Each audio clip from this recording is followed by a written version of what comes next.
Жігіттер, абайлаңдар, міне Алматыда мінеки құлап жатыр, елдер міне майданда құлап жатыр, абайлаңыздаршы, халқым, абайлаңыздаршы. Міне жігіттер, тағы бір адам құлады, короче. Көшеде кетіп барады, өзінен өзі құлап жатыр адамдар. Все разъезжитесь, пожалуйста, сейчас карантин, подходите все друг к другу. Так, ассалаумалейкум, қауым. Қалдарың қалай? Денсаулықтарың қалай? Сол міне тіршілік бітіріп, әртүрлі жұмыстармен жерде қазір бір КамАЗдың бір запчастарын ұмытып кеткен едік. Қазір соны аламыз. Мен не деймін, мына қазақтар, қазақ халқы, сіздер қазақ халқына түсінбей жатыр, жаңа коронавирустың сенбей жатыр көбісі. Мен көбісінен сұраймын, сенбейді. Неліктен олар сенбейді? Мысалы, бұл коронавирусты дүние жүзі пандемия атап отыр, пандемия. Енді оны нағып сенбейді, соны мен түсінбеймін. Осында ма? Оны бүкіл дүние жүзінің халықтары признавать етіп отыр, бүкіл дүние жүзін дүр сілкіндіріп жатқан ауру. Бұған неге сенбеске, ағайын? Сіздер қызықсыздар, оны Алматыда андай себептен жауып тастады, мұндай себептен жауып тастады, ол битті, сөйтті деп саясатты не қыласыздар сіздер? Өздерің барыңдар да шаруаларыңды бітіріңдер, тіршіліктеріңді істеңдер. Болмаса үйде жатыңдар. Неде?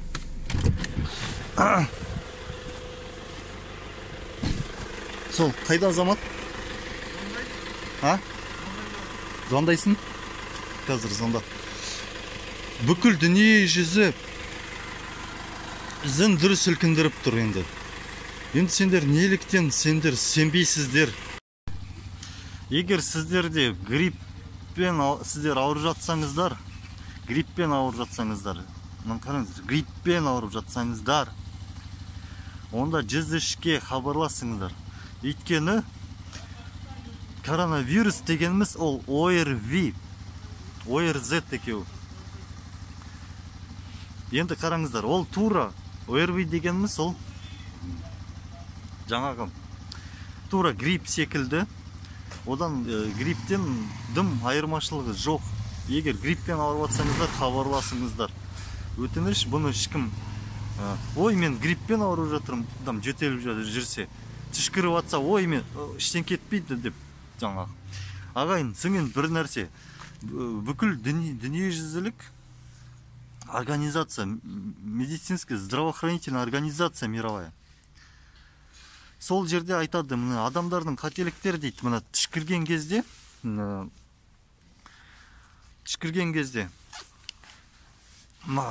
қолдарымен бүйтіп, жеңімдермен апчу деп, енді түсінікті болсын да, сіздерге көрсетейін да. Қараңыздар, сөйтіп білектеріңізді тосыңыздар. Не болмаса мына курткадан мына түшкіресіздер ғой, түшкірген кезде бұлай тосыңыздар. Неге дейсіздер? Көп адам бұл жерде ауаға түшкіреді, ауадағы жанына отырады, жанындағы кетіп баратқан адам. Одан кейін ол түшкіреді, іліп кетеді жаңағы инфекцияны, бір-біріне жаңағы кете береді. Сөйген ол, қараңыздар, 20 күнге дейін признак бермейді екен. 20 күннен кейін ең маңызды признак ол температура. Егер температураңыз жоғары болса 38-39, міндетті түрде 103-ке хабарласыңыздар. Содан кейін, шынында да көшеде мына адамдар қыдырып жүр, балалармен, кішкентай балалармен жаңа кетіп баратыр. Маска жоқ, дым жоқ, жаңа кішкентай балалар далада ойнап жүр жаңа. Сон дұрыс емес, бұл жерде ответственностьпен қараңыздар. Содан кейін, ағайын, сіздер Алматыда ғана, Астанада ғана деп ойламаңыздар. Алматы мен Астана бізде кеше ғана сөйтіп ойладық. Олана Қытайда бізге келмейді деп. Міне келіп отыр ағайын. Содан кейін Алматыдан білесіздер ма? Бір населенияның 75% қашып кеткенін білесіздер ма? Алматы пустой. Енді ойлаңыздар, ол қайда кетті? Бүкіл Қазақстанға кетті. Кетіп баратқан жандағы түшкіріп жетелді ма? Жандағы адамға берілді ол. Сөйтіп тарай береді. Сондықтан сақтаныңыздар, үйден шықпаңыздар. Карантин ба, карантин. Қазір. Мына барлық халыққа мен кішкене серьезностьпен келіңіздер ағайын. Бұл шынымен де әлемдік деңгейдегі мировой эпидемия. Ал енді бүгін жаңа қандай жерлер жұмыс істеп тұр бүгін? Оны барып көреміз. Мысалы мен бұйырса бүгін банкке барам. Банктер жұмыс істеп жатыр ма? Қандай жұмыс істеп жатыр? Маска таға ма? Соны мен бүгін барып білем.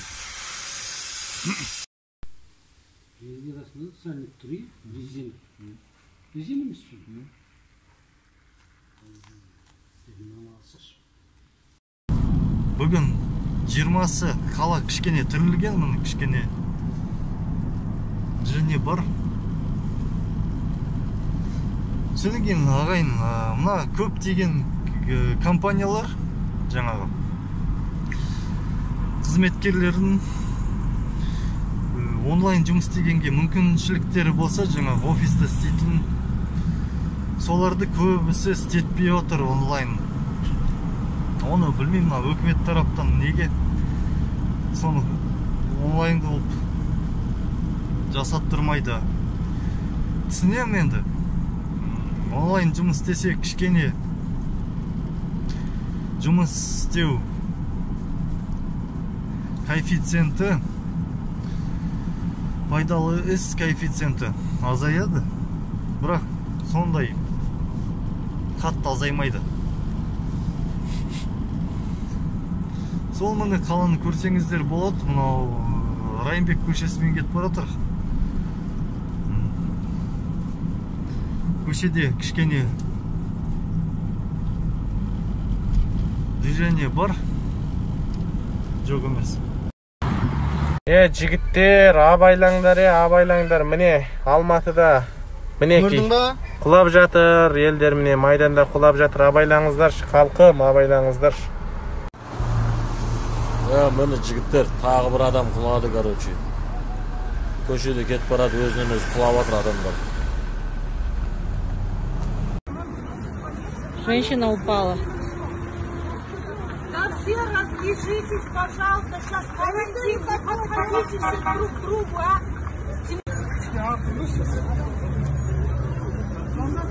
Что происходит сегодня? Не толпитесь. Вот скоро забирает. Мен сұмдық жігіттерін, пландардың бәрін отмена жасаймын ғой деймін, үйге қарай ұшып бара жатырмын. Жаңағы маған жаңағындай видеолар келіп жатыр. Адамдар құлап жатыр деген мен уже қорқам. Алла өзі сақтай бер. Не дейміз, барлық жаңағы мен айтқан, осы видеомда айтқан нәрселерді істеңіздерші ағайын. Шықпаңыздар үйден. Мына қараңыздаршы, міне көшеде, міне шаңырақта. Міне елдің бәрі далада жүр. Міне бұның бәрін құрту керек мына даладан. Үйлеріне карантин болды ма? Болды, бәріне карантин. Бостан бос міне көшеде міне. Лағып, кішкентай балаларға дейін көшеде жүр. Енді қараңыздар. Сақтанғанда артық ешқайда шықпаймыз, даже далаға да шықпаңыздар, үйде отырыңыздар. Тек қана аптекаға, магазинге баратын кезде ғана, сол кезде ғана шығыңыздар ағайын. Бұл қалжың емес. Білмеймін енді, сөзім жоқ. Жаңағы банкке барам деп өтқан едім. Енді банкке баруға мен қорқатын болдым. Енді мен бұл жерде міне үйге келіп тұрмын қазір. Ағайын, міне үйге келген кезде міне қараңыз, сырт киімді. Міне сырт киімді мен саламда, шешемді далаға жайып кетем. Міне жеке сектор үйінде тұрам. Далаға жайым. Масканы де іліп далаға бірінші күнге жайып кетем. сосын келесі 2-3 күннен тұрады далада. Содан кейін барып мен оны жуам, жуғаннан кейін үтікпен үтіктеп кептірем оны. Содан кейін міне кием міне. Сөйтіп сондай міне үйге қолым келді. Қазір антисептикпен қолымды тазалап бірінші жуып аламын, немесе спиртпен, болмаса арақпен қолымды жуып тазалап, сосын барып сырт киімнің бәрін далада қалдырып кетіп, жайып, сосын барып кіріңіздер үйге. Сіңін көзге көзілдірік.